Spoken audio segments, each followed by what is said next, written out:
Hai guys, selamat datang ke Tiang Gol, saluran yang bawa korang cerita sebenar dunia bola sepak tanpa tapis, tanpa drama berlebihan. Tapi kali ni cerita dia lain macam sikit.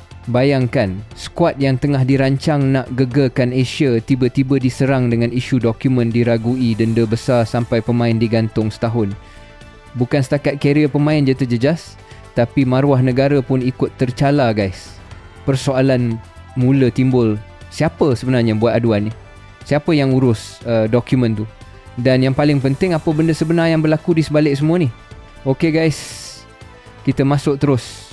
Dalam kemelut ni, suara pertama datang daripada Ketua Pegawai Eksekutif Pasukan Kebangsaan, Rob Friend. Dia tegas cakap tugas dia hanya urus bahagian teknikal dan prestasi pemain, bukan urusan dokumen.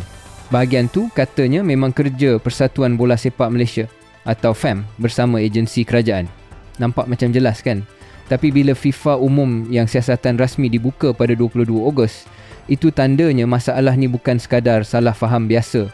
Menurut laporan bertajuk Notification of the Grounds of the Decision, FIFA dapati ada ketidakselarasan dalam dokumen 7 pemain warisan Malaysia.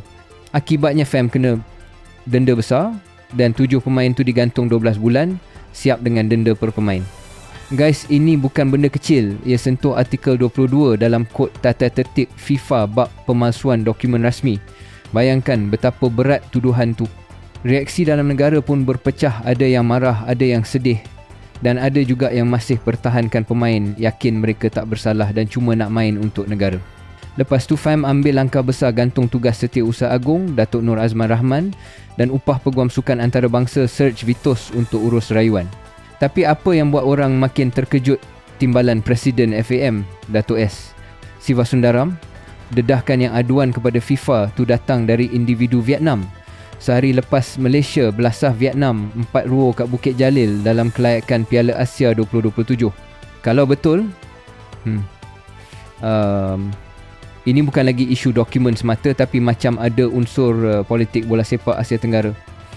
Kau bayangkan, hanya satu aduan dari individu luar boleh buat FIFA buka siasatan penuh. Gila besar impak dia. Yang paling kesian guys, 7 pemain tu, mereka ni bukan nama kecil harapan baru negara. Tapi penggantungan setahun tu bukan saja potong peluang main, tapi rosakkan rentak kerjaya, reputasi dan pendapatan diorang. Rob Friend kata, tanggungjawab dia sekarang ialah lindungi pemain supaya tak jadi mangsa dalam konflik pentadbiran. Dan di tengah gelap, muncul satu sinar harapan. Laman Transfermarkt mula letak balik bendera Malaysia pada profil 7 pemain tu. Bagi ramai orang, itu macam tanda positif. Lepas tu FAM pun umum yang dokumen asal pemain ni memang disahkan oleh kerajaan Malaysia sendiri. Sekarang mereka tengah siapkan rayuan rasmi. Keputusan rayuan tu dijangka keluar 30 Oktober nanti.